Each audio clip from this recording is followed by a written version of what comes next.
What if it really was never about the destination and really about the journey and the experience to getting there all along? Listen into this episode where I share with you one of the things that happened in our recent trip to Alaska that was sort of one of those aha moments and my reminder for you that it's not always about getting the results, but sometimes it's actually about the journey to getting there. Hello. I am so excited to talk to you about my recent trip to Alaska. So we just got back recently from Alaska. We were out there. I had a speaking engagement. Thank you to the NHRMA group, which is the Northwest Human Resource Management Association, for bringing me back for the second year. Last year, I was able to go out and speak to them in Oregon. This year, it was in amazing Anchorage, Alaska. And it was a heck yes, we need to go there. And we also need to take our family with us. And so when I shared with Jake about, getting this opportunity, he's like, yes, take it. And yes, we're coming with you. My 8-year-old son was so excited. He's been looking forward to this trip for so long.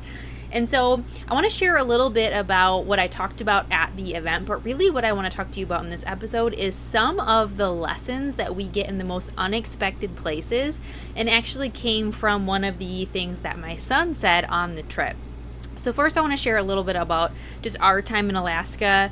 We have always kind of had Alaska on our sort of bucket list, and we really are not cruise people. We've never been on a cruise before. I'm not sure that I really want to go on a cruise, but we always said if we were going to take a cruise, it would be to Alaska because we've just heard it's beautiful. That's how you see most of Alaska.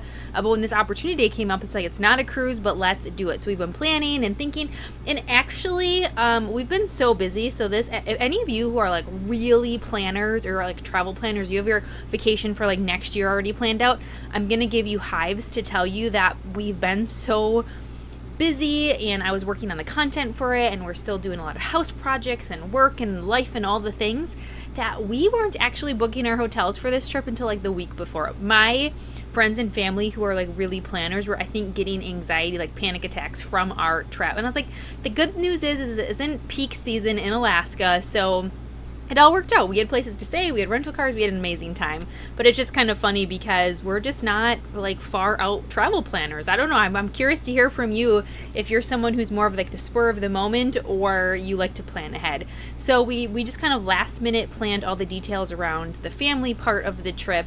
Oh, it was so beautiful. I mean, if you get an opportunity to go to Alaska, it was so amazing. We flew into Anchorage, had a great direct flight. I live in the Milwaukee area in Wisconsin, and so we flew out of Chicago. We had a direct flight right into Anchorage, rented a car, had a couple recommendations of where to go if you're familiar with Anchorage, or Alaska if you're just curious, and if it's been on your list. We flew into Anchorage, we rented a car, and then we drove to Seward, which is a couple hours like southern of Anchorage. We stayed there for a couple days. It was amazing. We saw sea otters. We did a boat tours, one of the last days for the boat tours, and we got to see sea lions and sea otters and orca whales that were jumping, and a humpback, which is a little bit late in the season, they said. We got to go see a glacier. My son was so excited because they scooped up a chunk of ice of the glacier from the water. We get to hold it. They made drinks out of it. It was a really fun experience for him. And then we drove to another town a couple hours more south, Homer, and that was beautiful. We got to see moose and scenery, and it was just crazy because every time we looked out the window, no matter where we looked, it was like, look at that, there's a mountain, because it was, by the water as well. In Homer, it was like, there's the coast, there's an eagle, there's a sea otter, oh look, right there is a moose. It was just absolutely incredible. Such an amazing experience. I'm so grateful that we did that. I will be honest, at first I was like, should we take my son out of school the first month of school? But I was like, we can't not. They all understood. It was fine. It's 3rd grade. He's okay. And then we drove back to Anchorage. And of course, if you're someone who's listening to this and you're like, oh my gosh, I want to hear more about Alaska, send me a message. I'm happy to share with you what we did. We kept it pretty low key. Like I said, we did do a cruise to see the glacier and see a little bit of wildlife. And then we ended up, a lot of doing different hikes. It was really great. And then when we drove back into Anchorage for me to speak at that conference, well, I was at the conference all day, networking, meeting people, attending other people's sessions, and delivering my own talk. Then Jake and Sawyer actually were able to do a little fishing tour, a little fishing charter or whatever it is, and they had someone take them out fly fishing, and they had such a fun time. It was a beautiful day for that. So it was such a great opportunity. So a couple things I want to share with you. First, about the conference a little bit. I want to share a little bit about that, but then I really want to share with you one of the things that my son said that has just been kind of swirling in my head, and these lessons that we can get around, and the reminder that it's not always about just the end result, that there's so much joy to have in the experience and in the journey. And so, actually, I'm going to share that first. I'll share that first because I teased it at the beginning of the episode. I don't want to make you wait for the whole episode. So I'll share that part first, and then I'll share a little bit about what I was speaking about at the conference. And so, like I said, so I was at the conference and I was speaking, and again, it was this HR conference. So there was really great sessions that I was attending, and I was leading a session. And during that time, Jake and Sawyer went out fishing. And here's the thing. So obviously, it's, if you've never done, a guided fishing tour, like, it's not cheap. It definitely costs money to do it, but we're in Alaska. We didn't know when the next time we were going to come. And it's been something that Jake has wanted to do forever. It was such a great experience to do so. And again, it was such a beautiful day. I think the guide said that was the nicest day they've had in September in like 4 years. So it ended up being perfect. It was beautiful. They had so much fun. The guide said to Jake, he's like, I don't think I've ever had a kid at his age that was so good. Sawyer, of course, is just like Jake. So he picked up on the fly fishing. They had such a great day. But they didn't catch any fish. And so Jake was texting me earlier. I was like, I'm not getting any pictures. I'm not, I texted, it's like, having so much fun. It's going great. It's a beautiful day. But they didn't actually catch anything. And instantly there was a part of me, and we were just kind of texting in between sessions and things throughout the day. I had this part of me that was like, so bummed for them, first of all, to spend that money, right? It's like, to spend that money, you expect, and it was out of season for salmon, which is one of the things Jake really wanted to catch. So we knew he wasn't going to catch salmon, but they were fishing for a couple other things. And I was like, oh my goodness, to spend all that money and not catch anything. You have that like sense of disappointment. And then also I was, oh my gosh, they must be so bummed. That's just, that must have been so hard. And later on, when I was talking to Jake, when they were on their way home and I was done with the event, of course, this is what I love too, is, it's good of us as parents or as people to not put your own, and I think this applies to kids or friends or coworkers, to not put your own stuff, I guess, quote unquote, on other people. So the way that you interpret an experience could be totally different than the way that somebody else interprets it. And what I mean by that is Jake said that Sawyer our 8-year-old son had such a great time. He loved the fishing experience. It was beautiful. And he said something to Jake like, it's okay that we didn't catch anything, Dad. It was so much fun either way.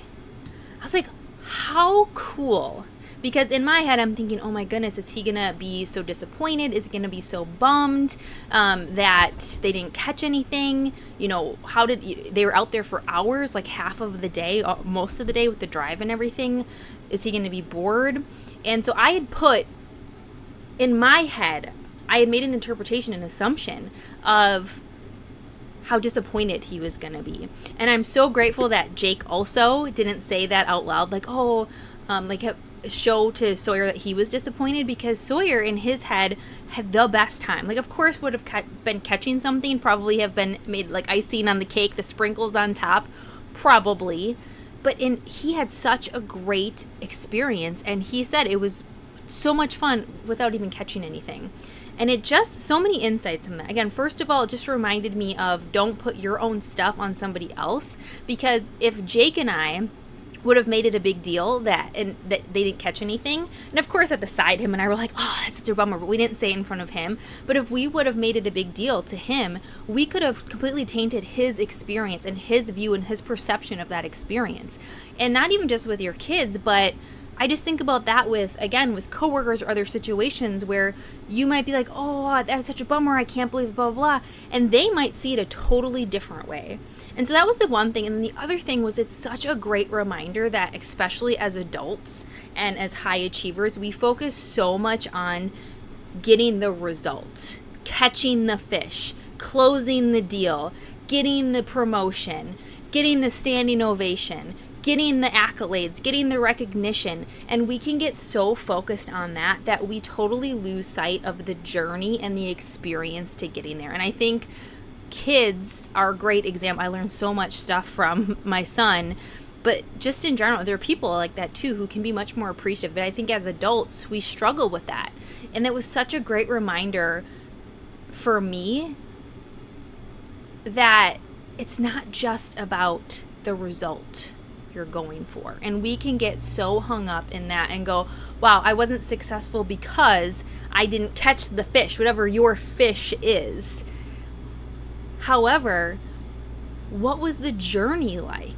Like, did you take a minute, again, if we use this fishing example, like, did you take a minute to look up and look around you and go, wow, I'm fly fishing in Alaska around this beautiful setting, right? What's your version of I'm going for this goal? It's like, wow, look at the network I made. Look at the connections I made. Look at how I learned how to use this new tool. I learned this new skill set. I made this new connection. Whatever it might be that you were able to achieve along the way to getting to that thing. And even if you didn't get the result, you're winning, because sometimes getting that result isn't even what you were meant to do. Like, maybe you weren't meant to get that fish, quote unquote. Again, if you're watching the video, I'm doing the quotes here. Maybe you weren't meant to get that fish. Maybe you were meant to learn the lessons on the way to getting that. And it was just such, again, I'm like, there's so many things I want to talk about with this, and I was thinking about with this for myself too. Like, how many times do I get disappointed that I didn't catch the fish, and then you miss all of the experience and all of the journey and all of the beautifulness along that boat ride, so to say. I didn't really even mean to turn this into like such an analogy, but it's exactly what happened, right?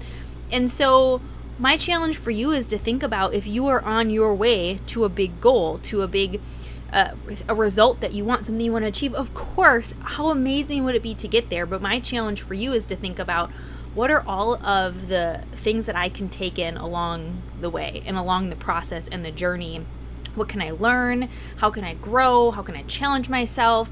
Who can I meet? What can I be grateful for? Like, all of those things, because sometimes those are the things that are actually going to be the most amazing part of it. And whether you get the thing at the end might not even matter after the journey. So that's one of my things, and one of the things I'm challenging myself to do, because of course, as a business owner, and as a high achiever, I'm like, I have these goals, these things I want to achieve, and you can get so hard on yourself. I know I can, if I don't feel like I achieved that thing. But if we can actually reframe that, maybe what we were supposed to get out of that experience was the learning and the lessons, then that totally changes it. And it doesn't feel like a failure. It feels like just part of the ride, part of the experience. So that's the first thing I wanted to share with you.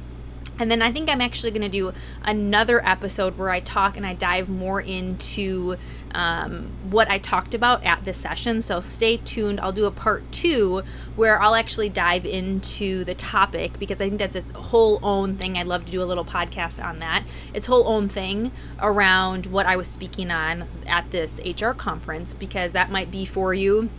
Especially if you're a leader within an organization, if you're someone who leads teams, who is in charge of growing training development at your organization, that is definitely going to be an episode for you, or share that with someone who might be helpful for, because what we'll be diving in on that episode is the session that I led for this group of HR executives on closing the leadership skills gap and building a resilient workforce. And so in that session, I shared a lot of research and data right now that's being done around, some of the issues that we're seeing with our talent, with engagement, with retention issues within organizations, and sharing why this is so important now. And again, some of the data, and tying that to the ROI within your organization.